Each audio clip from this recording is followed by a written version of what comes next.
আমরা দায়িত্ব নেওয়ার পরে ক্যাম্পাসের মধ্যে শিক্ষার্থীদের পড়াশোনার পরিবেশ আগের চেয়ে অনেক গুণ বেড়েছে। একই সাথে শিক্ষার্থীদের মতামত নেন, আমার নারী বোনদের থেকে মতামত নেন, আমরা মতামত নিয়েছি, 3-4টা সার্ভে রিপোর্ট করেছি। সেই সার্ভে রিপোর্টে ইতিমধ্যে শিক্ষার্থীরা মতামত দিয়েছে। নারী শিক্ষার্থীরা মনে করে আমাদের লিডারশিপে ক্যাম্পাসের মধ্যে নারী শিক্ষার্থীরা সবচেয়ে নিরাপদ অবস্থায় আছে।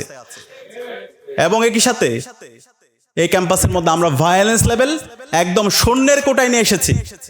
একটা এক্সাম্পল কেউ দিতে পারবে না। আমরা দায়িত্ব নেওয়ার পরে জুলাই বিপ্লব থেকে আজ পর্যন্ত আমরা আমাদের পথ দেখিয়ে আমরা কারোর কাছে শক্তিমত্তা প্রদর্শন করেছি, বরং আমরা সবার স্বাধীনতা এবং সবার নিরাপত্তা আমরা নিশ্চিত করেছি।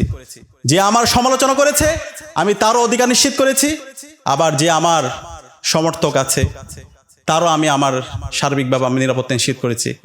এবং আমরা এই বিশ্ববিদ্যালয়ের নিরাপত্তার জন্য এবং একটা স্বপ্নের ক্যাম্পাস বিনির্মাণ করার জন্য আমরা কাজ করে যাচ্ছি।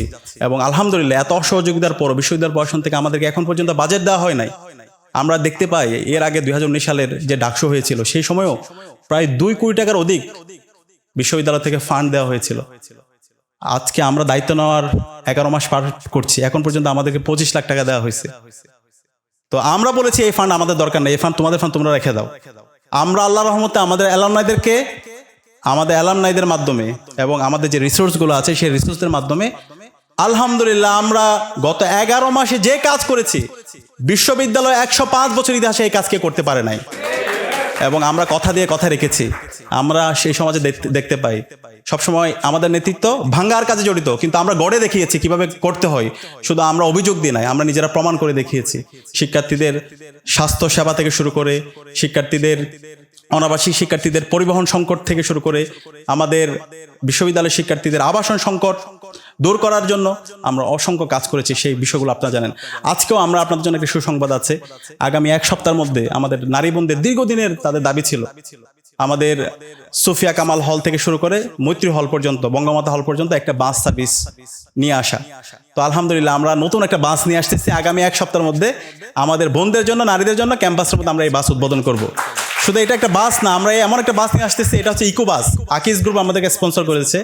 সেখানে উপরে সোলার থাকবে, বাসের মধ্যে স্টুডেন্টরা ল্যাপটপ চার্জ দিতে পারবে, ডিভাইস চার্জ দিতে পারবে। একই সাথে সেখানে আমরা পানির ব্যবস্থা করেছি, ড্রিঙ্কিং ওয়াটার, সুপেয় পানি পান করতে পারবে। এখানে ফায়ার বক্স আছে এবং ফার্স্ট এইড, কেউ যদি অসুস্থ হয়ে যায় তাদের জন্য বক্স আছে। বিভিন্ন ধরনের আমরা আধুনিক ফেসিলিটিস এখানে রেখেছি। তো আলহামদুলিল্লাহ সেটা আমরা প্রমাণ করেছি। বিশ্ববিদ্যালয়ের যেন আবাসন সংকট না থাকে, 2841 কোটি টাকা একটা প্রকল্প, সেটা নিয়ে আমরা কাজ করতেছি। সেই প্রকল্পের কাজ যদি বাস্তবায়ন হয় বিশ্ববিদ্যালয় ইনশাআল্লাহ আর কোনো আবাসন সংকট থাকবে না। প্রথম বর্ষ থেকে শিক্ষার্থীরা সুন্দর একটা পড়ার টেবিল পাবে, সুন্দর একটা তাদের রুম থাকবে, তার একটা বেড থাকবে, চমৎকার একটা একাডেমিক পরিবেশ আমরা নিশ্চিত করতে পারবো। এবং আমরা আশা করতেছি আগামী 1 থেকে 1.5 বছরের মধ্যে এই আমাদের হল নির্মাণগুলো কাজ শেষ হবে ইনশাআল্লাহ। তো আমরা কাজ করছি। এবং সেন্ট্রাল মসজিদের কথা আপনারা জানেন, 65 বছর পরে এই মসজিদের সংস্কার হয়েছে। এই মসজিদ নিয়ে কেউ কাজ করে নাই। আমরাই এই ডাকসু ইসলামী ছাত্র শিবিরের দায়িত্বশীল নেতৃবৃন্দরাই 65 বছর পরে ঢাকা বিশ্ববিদ্যালয় সেন্ট্রাল মসজিদের আমূল পরিবর্তন করেছে। আমরা সেটা আপৎকালীন সংস্কার করেছি। আমাদের পরিকল্পনা আছে যেভাবে অক্সফোর্ড ক্যামব্রিজ সেন্ট্রাল মসজিদকে আধুনিক সেন্টার রূপান্তর করা হয়েছে, সেভাবে আমাদের ঢাকা বিশ্ববিদ্যালয় সেন্ট্রাল মসজিদকে আমরা একটা আধুনিক সেন্টারে রূপান্তর করবো। সব ধরনের ফ্যাসিলিটিস ওইখানে থাকবে। সেটার জন্য আমরা স্পন্সরের সাথে কথা বলেছি, স্পন্সরও ম্যানেজ করেছি। বিশ্ববিদ্যালয় প্রশাসন যদি আমাদেরকে সহযোগিতা করে ইনশাআল্লাহ সেগুলো আমরা আপনাদের সহায়তা নিয়ে বাস্তবায়ন করবো। একই সাথে শিক্ষার্থীরা যেন খেলাধুলা করতে পারে তাদের জন্য আমরা 2 কোটি টাকার ফান্ড নিয়ে এসেছি। আপনারা জানেন আমাদের সেন্ট্রাল ফিল্ড প্রায় আজকে 7 মাস পার করছি। 2 কোটি টাকা আমাদের সম্মানিত ট্রেজারার, সে আমার কাছে মনে হচ্ছে এই টাকা সে তার অ্যাকাউন্টে রেখে সে লুটপাট করতেছে, সে মুনাফা নিচ্ছে। নাহলে তো এই 2 কোটি টাকা এতদিন ধরে কেন? সেটা আমাদের কাছে চেক দিয়েছিল ইসলামী ছাত্র শিবিরের জায়গা থেকে। আমরা সবসময় ফাইন্যান্সিয়াল ট্রান্সপারেন্সির জায়গায় আমরা শতভাগ নিশ্চিত করেছি। এবং আমরা এতদিন যা কাজ করেছি, আমরা অডিটের জন্য অলরেডি কমিটি করেছি। আমাদের কার্যনির্বাহী মিটিংয়ে বিশ্ববিদ্যালয় ভিসি ওবায়দ স্যার ছিলেন, স্যারের নেতৃত্বে কমিটি করা হয়েছে। অডিটের মাধ্যমে আমরা আপনাদেরকে দেখাই দেবো আমরা কি কি আয় করেছি, কি কি ব্যয় করেছি, একদম ট্রান্সপারেন্ট হিসাব। প্রত্যেকটা ভাউচার আমাদের আছে, আয়ের রসিদ আছে। আমরা সেই ফাইন্যান্সিয়াল ট্রান্সপারেন্সি আমরা ইনশিওর করেছি। সেটা আমাদের শহীদ মালেক সেটা আমাদেরকে শিখিয়েছে। সেটা হচ্ছে মালেকের আদর্শ।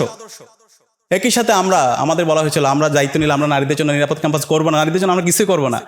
বিশ্ববিদ্যালয় 105 বছর ইতিহাসে এই কাজ কে করে নাই? নারী শিক্ষার্থীদের জন্য 65 লক্ষ টাকা খরচ করে আমরা জিমনেশিয়াম তৈরি করেছি। তো এই জিমনেশিয়াম তৈরি করার পর 5 মাস জুড়ে আমরা বসে আছি, বিশ্ববিদ্যালয় প্রশাসন বিভিন্ন অজুহাত দিচ্ছে, তারা বারবার বলতেছে হচ্ছে এই সমস্যা ওই সমস্যা বলে আমাদেরকে আটকে রাখা হয়েছে। এবং আলহামদুলিল্লাহ অবশেষে আমরা কথা বলছি, ভিসিকেও বলছি, এবং তারা বলছে এটা দ্রুত অনুমোদন, তারা উদ্বোধনের জন্য আমাদেরকে অনুমোদন দিবে, এবং আমরা এখন অপেক্ষায় আছি। তারা অনুমোদন দিলেই সব কিছু প্রস্তুত, আমরা শিক্ষার্থীদেরকে নিয়ে সেটা উদ্বোধন করে সেটা সবার জন্য উন্মুক্ত করে দেবো ইনশাআল্লাহ। এবং আপনারা এটাও জানেন আগামী 17 তারিখ আমরা বিশ্ববিদ্যালয়, এটা কখনো হয় না, বাংলাদেশের ইতিহাসে একটা ঐতিহাসিক জব ফেয়ার হতে যাচ্ছে। 430-এর অধিক জব অপরচুনিটি, 40-এর অধিক চাইনিজ কোম্পানি থাকবে। আমরা চায়না গেছিলাম, ওখানে গিয়ে শুধু খাওয়া দাওয়া পূর্তি করি না, আমরা ওখানে কাজের জন্য গেছি। চায়নার উদ্যোগে আপনারা জানেন একটা নারী শিক্ষার্থীর জন্য 15 শিক্ষার্থীর একটা হল নির্মাণ হবে। একই সাথে আমরা একটা জব ফেয়ার করতেছি এবং আমাদের আরো অনেক প্ল্যান আছে, আমরা কাজ করতেছি। সেখানে ইনস্ট্যান্ট 430-এর অধিক জব অপরচুনিটি আছে, যারা যোগ্য হবে তাদেরকে চাকরি দিয়ে দেওয়া হবে। এবং একই সাথে বিভিন্ন কোম্পানি আসবে, তাদের সাথে আমরা আপনাদেরকে অ্যালাইন করে দেবো। এবং আমরা উদ্যোক্তা মেলা করছি, আমরা প্রতিনিয়ত কাজ করছি এই ধরনের কাজ। আপনারা আগের ডাকসুর হিস্ট্রি দেখেন, পত্রিকা দেখেন, তারা কখনো এক টেবিলে বসতে পারে নাই, কিন্তু আমরা দেখিয়েছি কিভাবে হল সংসদ, কেন্দ্রীয় সংসদ সমন্বয় করে কাজ করতে হয়, কিভাবে শিক্ষার্থীদের কাছে যে কমিটমেন্ট, আমরা যা কমিটমেন্ট দিচ্ছি তা তো বাস্তবায়ন হয়েছে, তার চেয়ে বহুগুণ কাজ আলহামদুলিল্লাহ ইতিমধ্যে আমরা বাস্তবায়ন করেছি বিশ্ববিদ্যালয় প্রশাসনের অসহযোগিতা সত্ত্বেও আলহামদুলিল্লাহ। তো আমরা কথা দিতেছি ইনশাল্লাহ এই জেনারেশন ইনশাল্লাহ আগামী 5-10 বছর পর তারা ন্যাশনাল রাজনীতিতে যাবে, জাতীয় রাজনীতিতে যাবে ইনশাআল্লাহ। এই জেনারেশনে আগামীর বাংলাদেশ বিনির্মাণ করবে ইনশাআল্লাহ। এবং এই জেনারেশন আগামীর নগরের তারা দায়িত্বে যাবে, এবং তাদের মাধ্যমে এই নগরের 55 বছরে যে বঞ্চনা, ইনশাআল্লাহ আমাদের হাত ধরে এই নগরের বঞ্চনা আমরা দূর করবো ইনশাআল্লাহ। তো এই সকল মোটিভেশন আমরা পেয়েছি শহীদ আব্দুল মালেক থেকে।